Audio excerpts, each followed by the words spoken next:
Nicole se souvenait encore de son rire. Pas le genre de rire qu'on partage autour d'une blague ou d'une bonne histoire. Non, celui-ci était différent, froid, tranchant, dédaigneux. Elle se versait un café rassis dans la salle de pause lorsque Jude, le nouveau directeur adjoint par intérim, et surtout, le fils unique du fondateur, entra comme s'il était le maître des lieux. Techniquement, c'était le cas. Il ne dit pas bonjour. Il ne se présenta pas. Il s'appuya simplement contre le comptoir, les bras croisés, le regard errant dans la pièce comme s'il évaluait du bétail. « Tu es Nicole, c'est ça ?» Sa voix était désinvolte, presque ennuyée. Nicole se retourna, esquissant un sourire poli. « Oui, ravi de te rencontrer, Jude. Bienvenue à bord. » Il sourit comme s'il en avait déjà assez d'elle. « Peux-tu venir à mon bureau dans 5 minutes? Apporte ton ordinateur portable. » Ce n'était pas une question. Nicole ressentit immédiatement un pincement au cœur. Après 11 ans chez Cartwright Industries, on apprend à reconnaître les premiers signes de difficulté, et quelque chose dans sa façon de s'exprimer, si sèche, si désintéressée, lui noua l'estomac. 5 minutes plus tard, elle entra dans son bureau. Il ne lui proposa même pas de s'asseoir. Il se contenta de tapoter son stylo sur le bureau brillant, d'un rythme satisfait. « Nous rationalisons. » A-t-il déclaré avec l'air décontracté de quelqu'un qui annonce un menu spécial. Nouvelle direction, nouvelle orientation. Nous avons besoin d'équipes légères et agiles. Tu n'es pas indispensable. Puis il émit à nouveau ce rire sec et moqueur, comme s'il n'arrivait pas à croire qu'il devait s'expliquer. L'espace d'une seconde, le monde devint flou. Pas indispensable. Nicole avait bâti le service relations clients de A à Z, recruté des clients importants alors que l'entreprise luttait encore pour sa survie, travaillait tard lors de 3 fusions, 2 restructurations et passé plus de nuits blanches qu'elle ne voulait en compter. Elle avait envie de discuter. Elle avait envie de crier. Au lieu de cela, Nicole esquissa un sourire calme, poli et posé. « Bonne chance, Jude, » dit-elle doucement, et elle le pensait sincèrement, mais pas comme il le pensait. Nicole rangea son bureau en silence. Ses collègues observaient depuis leur box, les yeux écarquillés et murmurant derrière leurs mains. Certains semblaient vouloir protester, mais personne ne bougeait. Elle ne les blâmait pas. Dans un tel environnement, la survie dépend souvent de l'invisibilité. Alors qu'elle transportait le carton jusqu'à sa voiture, les souvenirs la submergeaient.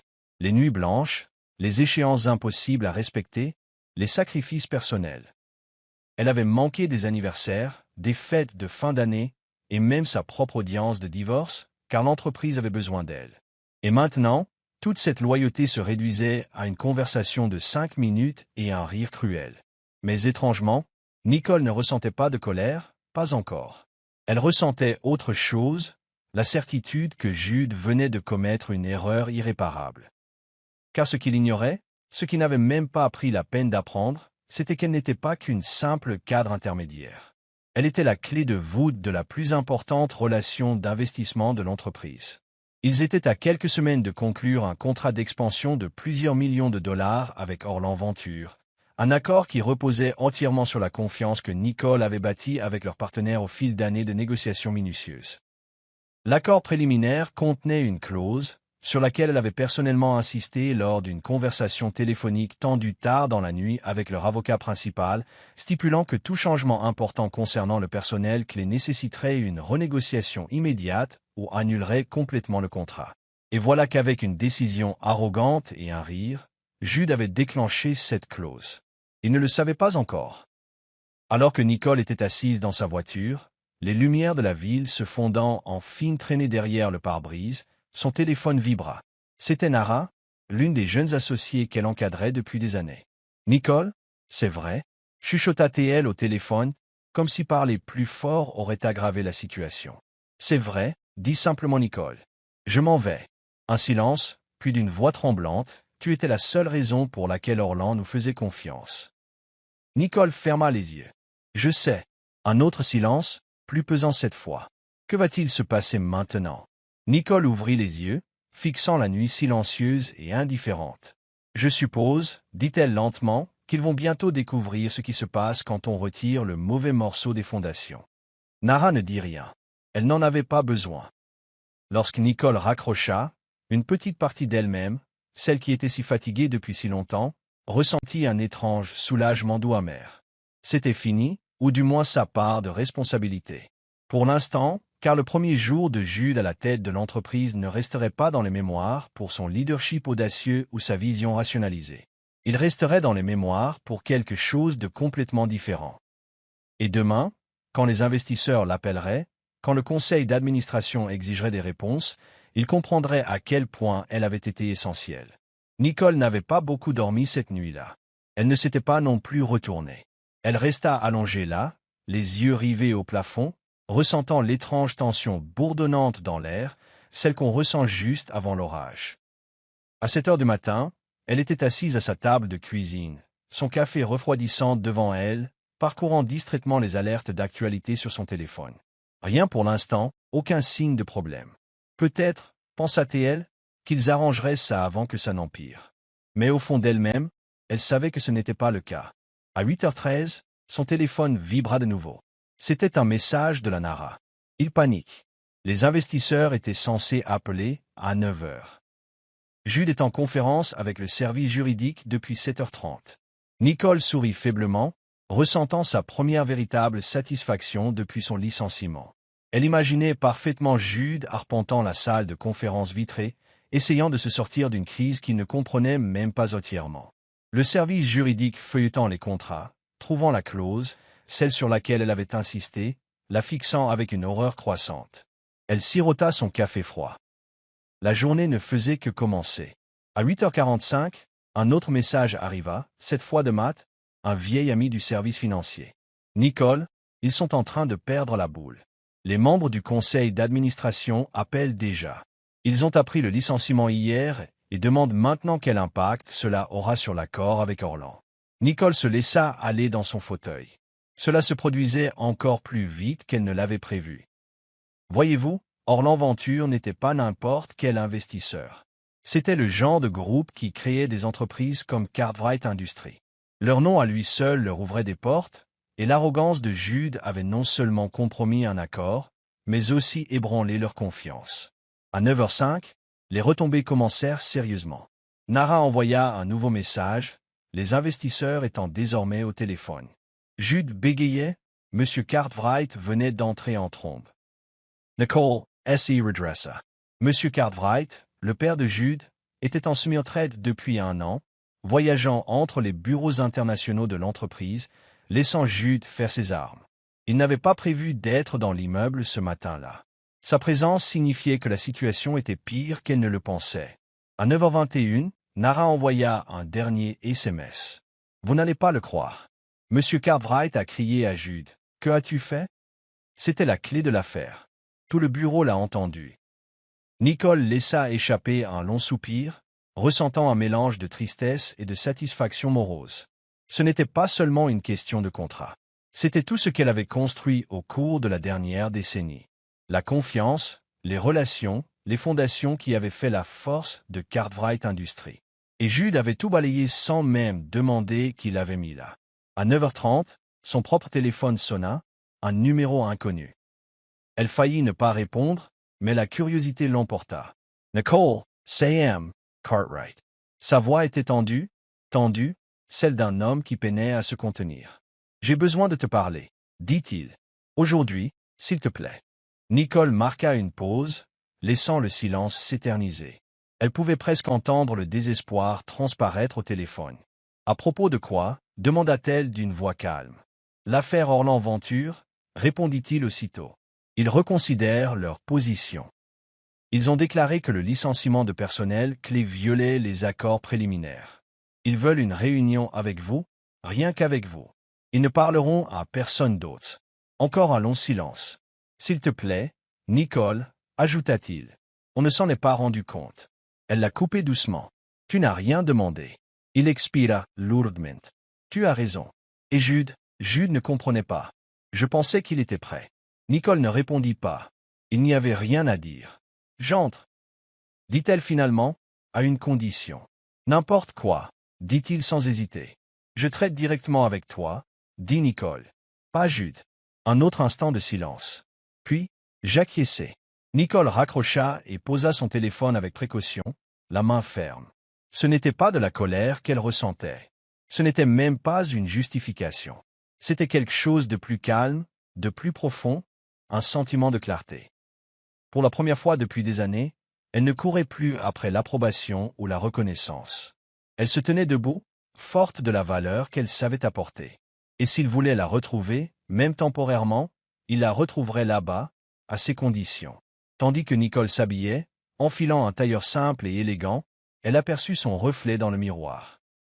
Des rides apparurent au coin de ses yeux, un peu plus argentées près de ses tempes, preuve, pensa-t-elle, de chaque bataille qu'elle avait livrée en silence tandis que d'autres s'emparaient des victoires. Aujourd'hui serait différent. Aujourd'hui, elle ne se battrait pas pour une place à la table. Aujourd'hui, c'était elle la table. Et Jude, le pauvre Jude arrogant, allait découvrir ce que signifiait perdre quelqu'un qui avait été essentiel depuis toujours. Le hall était d'une luminosité presque douloureuse lorsqu'elle entra, la lumière du soleil se reflétant sur le sol en marbre poli. C'était étrange de revenir chez Cartwright Industries, non pas en tant qu'employé, pas exactement, mais en tant que quelqu'un de différent, de plus fort. La réceptionniste leva les yeux et se redressa aussitôt. « Mademoiselle Bennett, Nicole, balbutia-t-elle. Monsieur Cartwright vous attend. Anzi Imerich. » Nicole hocha la tête, calme. Alors que les portes de l'ascenseur se refermaient derrière elle, elle aperçut son reflet dans l'acier brillant, posé, vif, indéchiffrable, exactement comme elle devait être aujourd'hui. Dès que les portes s'ouvrirent, elle pénétra dans l'étage exécutif et le changement d'atmosphère fut immédiat. Les conversations se transformèrent en murmures. Les têtes se tournèrent.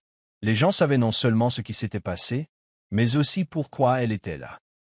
Jude se tenait près de la salle de conférence vitrée, les bras croisés, feignant de rire aux paroles d'un jeune cadre. En la voyant, son visage perdit toute couleur. Il le masqua rapidement d'un sourire narquois. « Regardez qui est de retour !» cria-t-il assez fort pour que la moitié de la salle l'entende. Impossible de rester loin. Hein? Nicole ne s'arrêta pas, ne répondit pas, ne cligna même pas des yeux. Elle le dépassa simplement. Le léger claquement de ses talons, seul bruit dans le silence soudain. Qu'il se débatte, qu'il se démène. Ces mots ne pouvaient plus la toucher. M. Cartwright la rencontra devant son bureau. Il paraissait plus âgé que la dernière fois qu'elle l'avait vu, fatigué, les traits effilochés comme aucun costume de luxe ne pouvait le cacher. « Nicole, dit-il doucement en lui tendant la main. Elle le serra fermement, mais sans chaleur. Il y avait encore des choses à dire plus tard. Pour l'instant, ils avaient un accord à sauver. Dans son bureau, les fenêtres encadraient le paysage urbain tel un tableau. Il lui fit signe de s'asseoir. « Je suis désolé pour la façon dont ça s'est passé, commença-t-il à voix basse. Tu ne le méritais pas. » Nicole laissa le silence s'éterniser avant d'acquiescer une fois, en signe de reconnaissance, pas de pardon. Pas encore. Il s'éclaircit la gorge et posa un épais dossier sur le bureau entre eux. L'équipe d'Orlan attend un appel. Ils sont prêts à se retirer complètement, sauf si vous êtes personnellement impliqué. J'ai réussi à nous faire gagner quelques heures. Nicole ouvrit le dossier. La panique est Renate. Note rédigée à la hâte, contrat modifié. Courriel envoyé à 2 heures du matin demandant un réexamen. Un travail d'amateur. Elle a clos le dossier calmement. Je leur parlerai, dit-elle. Mais avant cela, il n'hésita pas. Déjà imprimée, une lettre officialisait son autorité sur l'affaire Orlan, sans interférence de quiconque, surtout pas de Jude. Nicole le parcourut attentivement, le signa. Ce n'est qu'alors qu'elle s'autorisa un léger soupir de soulagement, presque imperceptible. « Commençons, » dit-elle. Il hocha la tête et attrapa le haut-parleur. Avant qu'il puisse composer le numéro, on frappa violemment à la porte, et Jude entra sans attendre de réponse. « C'est ridicule !» s'exclama-t-il en regardant Nicole droit dans les yeux. « Tu vas la laisser faire. »« Ça suffit » aboya M. Cartwright d'une voix rauque. Jude recula en clignant des yeux. « Je vous ai fait confiance » continua M. Cartwright, la voix tremblante non pas de colère, mais de déception. « Je vous ai fait confiance pour diriger, pour respecter ceux qui ont bâti cette entreprise. Et au lieu de cela, vous avez essayé de la détruire comme un jouet que vous ne compreniez pas. » Jude ouvrit la bouche, mais M. Cartwright le coupa de nouveau. « Vous avez licencié la seule personne qui maintenait notre partenariat le plus important. Vous n'avez même pas lu les clauses du contrat de travail. Tu as risqué l'avenir de cette entreprise, pourquoi? Ton ego. » La tension était palpable dans la salle. Nicole resta silencieuse, laissant M. Cartwright mener son propre combat. Vous êtes suspendu de toute prise de décision, avec effet immédiat, a déclaré M. Cartwright. Le service juridique rédige actuellement les documents. Si l'accord avec Orlan échoue à cause de vous, le conseil d'administration votera sur votre destitution. Le visage de Jude prit une teinte rougeâtre. Pour la première fois, il parut véritablement abasourdi, comme si la réalité de ce qu'il avait fait brisait enfin les murs du sentiment de droit acquis derrière lesquels il vivait depuis si longtemps. Ce n'est pas fini, siffla-t-il à Nicole en sortant en trombe. Nicole ne répondit pas. Ça n'en valait pas la peine. Dès que la porte claqua derrière lui, M. Cartwright s'affaissa sur sa chaise. « J'aurais dû le voir venir, » murmura-t-il. Nicole le regarda fixement. « La foi aveugle est dangereuse, » dit-elle doucement, surtout quand elle vous aveugle à la vérité. Il hocha la tête d'un air las, puis composa le numéro d'Orlan Venture. À la sonnerie, Nicole redressa les épaules, prête à retourner dans l'arène, non pas pour eux, ni pour lui, mais pour elle-même. Parce que parfois, la déclaration la plus forte n'est pas de claquer la porte en sortant, mais de la franchir à nouveau, plus forte que jamais, et de poser de nouvelles conditions. L'appel about it. Le silence retomba dans la pièce. Il était temps. « Bonjour », dit Nicole d'une voix ferme, tandis que le haut-parleur se déclenchait. Elle entendait le faible bruit de fond d'un bureau de l'autre côté, le froissement des papiers, le tapotement des claviers, l'attention sourde des gens qui retenaient leur souffle. Nicole entendait la voix de Jonathan Pierce, l'associé principal d'Orlan Ventures. Il n'avait pas l'air en colère. Pire encore, il semblait froid. « Nous avons été surpris d'apprendre ton départ, » dit-il prudemment. Nicole jeta un coup d'œil à M. Cartwright. Il était assis, raide comme un i, sur sa chaise, les poings serrés sur son bureau. Il ne dit pas un mot. « Mon départ, » dit calmement Nicole, « n'était ni volontaire, ni stratégique. Je vous l'assure. » Il y eut un silence. Nicole les sentait presque peser ses mots, se demandant s'il devait lui faire confiance. Jonathan reprit la parole, la voix hachée.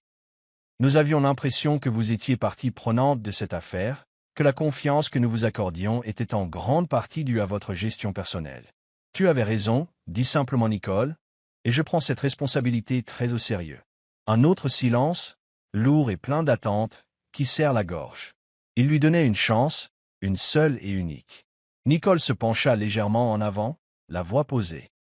Les conditions que nous avons négociées ne reposaient pas seulement sur des chiffres ou des promesses, mais sur la relation que nous avons bâtie au cours des 2 dernières années, une relation fondée sur la cohérence, la transparence et le respect mutuel.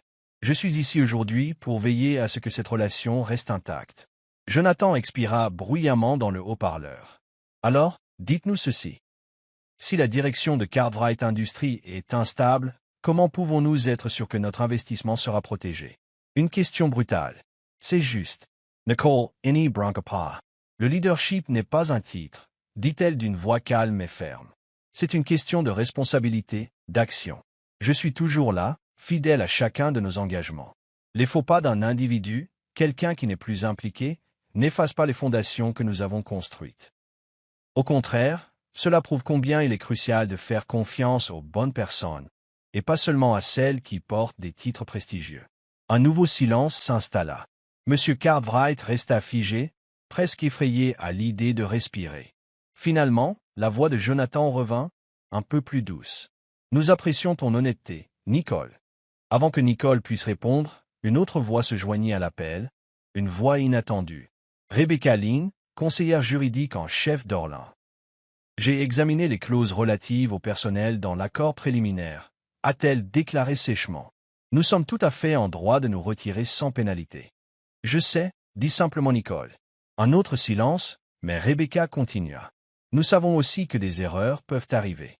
À condition que Nicole reste l'agent de liaison principal pour la suite du processus contractuel, nous sommes prêts à poursuivre à une condition. » Nicole haussa un sourcil, même s'ils ne le virent pas. « À quelle condition ?» demanda-t-elle. « Que Cartwright Industries reconnaisse officiellement son erreur et s'engage à nouveau par écrit à respecter la clause de continuité de la direction. » Nicole n'a pas regardé M. Cartwright. Elle n'en avait pas besoin. C'était le prix de la confiance perdue et le seul moyen de la reconstruire. « Tu l'auras d'ici la fin de la journée, » dit-elle. « Jonathan s'éclaircit la gorge. Dans ce cas, nous sommes prêts à poursuivre les négociations. La tension dans la salle. Elle finit par craquer comme de la glace sous les pieds. Monsieur Cartwright s'affaissa légèrement sur sa chaise, submergé par un soulagement visible. « Merci, Nicole », ajouta Jonathan d'une voix plus chaleureuse. « Nous t'avions déjà fait confiance. Tu n'as fait que renforcer nos raisons. » L'appel s'est terminé par des formalités et des promesses de suite, mais Nicole les a à peine entendues. Elle ne pouvait se concentrer que sur la montée constante d'adrénaline dans ses veines, non pas par peur, mais par la certitude d'avoir tenu bon, d'avoir été mise à l'épreuve et de n'avoir pas bronché. Lorsque la communication a finalement été coupée, M. Cartwright a poussé un grand soupir. « Tu nous as sauvés, » dit-il, la voix chargée d'émotion. « Vraiment ?» Nicole leva la main. « Je ne l'ai pas fait pour toi, » dit-elle doucement. « Je l'ai fait pour ceux qui ont bâti cette entreprise, bien avant que Jude ne décide de la détruire. » Il hocha lentement la tête, la honte se lisant sur son visage. « Tu mérites mieux, » dit-il. « Je sais, » répondit Nicole. Elle se leva, rassemblant ses notes, la finalité du moment s'installant en elle comme une seconde peau. Alors qu'elle se dirigeait vers la porte, M. Cartwright reprit la parole. « Nicole, dit-il, nous avons besoin de toi ici en permanence, pas seulement pour régler le problème, mais pour diriger, pour aider à reconstruire. » Nicole marqua une pause, la main sur le chambranle de la porte. « J'y réfléchirai, » dit-elle par-dessus son épaule, et elle le pensait vraiment. « Mais si je revenais, ce serait à mes conditions. Plus de sacrifices silencieux, plus de travail invisible. S'il voulait qu'elle reconstruise ce que Jude a failli détruire, il devrait reconnaître la différence entre celui qui hérite du pouvoir et celui qui le gagne. Et cette fois, elle ne les laisserait pas l'oublier. » Le reste de la journée se déroula dans un flou total. En fin d'après-midi, les nouveaux documents étaient signés, Orland Venture avait officiellement accepté de poursuivre ses activités et le conseil d'administration de l'entreprise avait envoyé une note interne soigneusement rédigée. À compter d'aujourd'hui, Nicole Bennett occupera le poste de directrice des relations clients par intérim, sous la responsabilité directe du PDG. C'était une victoire, du moins sur le papier. Mais quiconque a déjà travaillé dans une entreprise comme Cartwright Industries sait que les victoires ne sont pas toujours la fin de la guerre. Parfois, ils marquent simplement le début d'un nouveau type de conflit. Le premier indice est apparu à peine une heure plus tard. Un courriel des RH est apparu sur son écran, demandant une réunion de routine pour reconfirmer les rôles de direction à la lumière des récents changements. Cela semblait innocent, mais le timing était trop parfait, trop précis. Nicole répondit poliment, fixant la réunion au lendemain matin. Puis elle se rassit dans son fauteuil et réfléchit à la réalité. Jude avait peut-être été publiquement mis à l'écart, mais les hommes comme lui ne se fondaient pas dans le décor. Non, ils se regroupaient, complotaient, et s'ils ne pouvaient pas l'affronter directement, ils trouveraient un autre moyen. Ce soir-là, après que la plupart des employés furent rentrés chez eux, Nicole arpenta les couloirs du bureau, laissant ses pas résonner sur le parquet ciré. L'endroit semblait différent, pas encore meilleur, juste exposé, comme si tous les sourires polis et les slogans corporatifs avaient disparu et que seule restait la mécanique brute en dessous. Le pouvoir, l'ambition, la peur. Nicole s'arrêta devant la salle de pause, entendant des voix basses à l'intérieur. « Je vous le dis, » murmura une voix de femme, aiguë et nerveuse, « elle ne tiendra pas. Jude a encore du monde pour le soutenir. » Une autre voix répondit, d'un ton masculin et suffisant, peu importe qu'elle ait sauvé l'affaire. Elle est un handicap maintenant, trop d'attention. Nicole se retourna et s'éloigna avant qu'il ne la voie. Elle n'avait pas besoin de connaître leur nom. Elle n'avait pas besoin de les affronter. Elle avait déjà compris. Jude avait commencé quelque chose le jour où il l'avait renvoyé, une pourriture, et le virer ne suffirait pas à la guérir. Il avait laissé derrière lui ceux qui avaient profité du chaos, ceux qui avaient lié leur avenir à son ascension, et maintenant il se démenait pour se protéger. Quand Nicole rentra chez elle ce soir-là, le poids de tout cela pesait sur ses épaules comme une couverture de plomb. Elle assit près de la fenêtre, contemplant les lumières de la ville, sans jus. Elle avait le choix. Elle pouvait partir, remporter la victoire, laisser le désordre derrière elle et prendre un nouveau départ.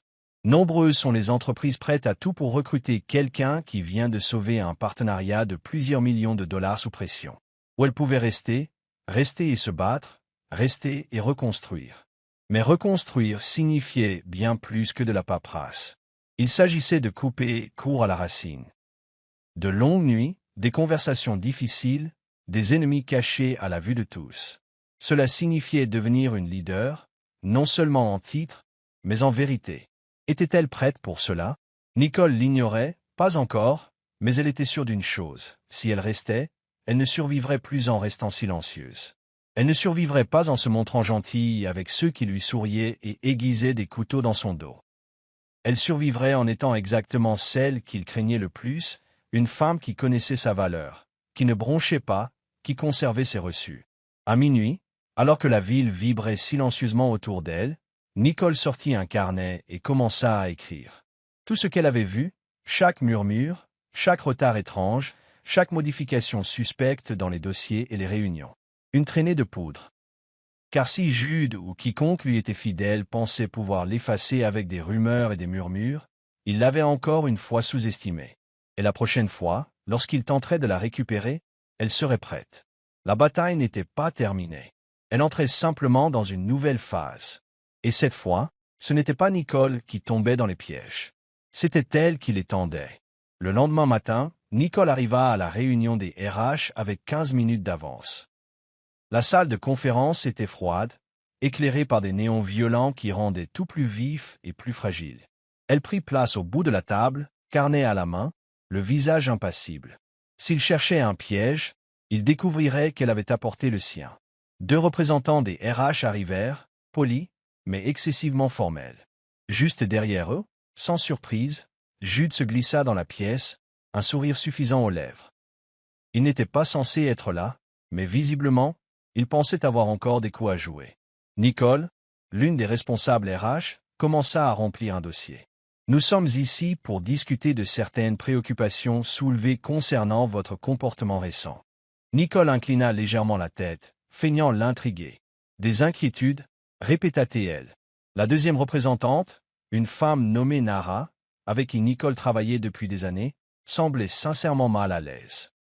Elle refusait de soutenir le regard de Nicole. Elle n'en avait pas besoin. Nicole savait déjà ce que c'était. Jude s'avança avec empressement. On s'est interrogé, dit-il d'une voix mielleuse, sur votre capacité à gérer des relations sous pression. Certains pensent, conclut Nara d'une voix douce, que vos récentes actions, bien que réussies à court terme, pourraient suggérer une certaine instabilité. C'était la tactique classique de la diffamation. Semer le doute, murmurer des rumeurs d'instabilité, juste assez pour ternir la réputation de quelqu'un sans preuve tangible, puis prendre du recul, prétendant que tout cela n'avait été que dans l'intérêt de l'entreprise. Nicole esquissa un petit sourire entendu qui fit vaciller l'arrogance de Jude l'espace d'un instant. Elle ouvrit son carnet et tourna soigneusement les pages qu'elle avait remplies la veille. Avant de continuer, dit-elle d'une voix rauque, « J'aimerais soumettre quelques documents pour le procès-verbal. » Les représentants des RH clignèrent des yeux. Jude s'y figia. Nicole fit glisser les pages sur la table, notant en détail chaque interaction suspecte dont elle avait été témoin au cours de la semaine écoulée. Retard mystérieux des emails, fichiers sans autorisation, fausses rumeurs circulant dans certains services, dates, heures, témoins. J'ai aussi signalé de potentielles failles de sécurité informatique, ajouta-t-elle avec aisance. 6 juin les emails de confirmation de notre service informatique. Depuis hier soir, un audit interne a été lancé à la demande du PDG. C'était au tour de Nara d'avoir l'air choqué. « Toi, tu as déjà signalé ça ?» demanda-t-elle en jetant un regard nerveux à Jude. « Bien sûr, » dit Nicole. « Il y a quelques semaines, lorsque les premiers signes sont apparus, j'ai pris mes responsabilités au sérieux. » Le silence qui a suivi a été absolu. Jude ouvrit la bouche, cherchant ses mots, mais aucune défense ne vint.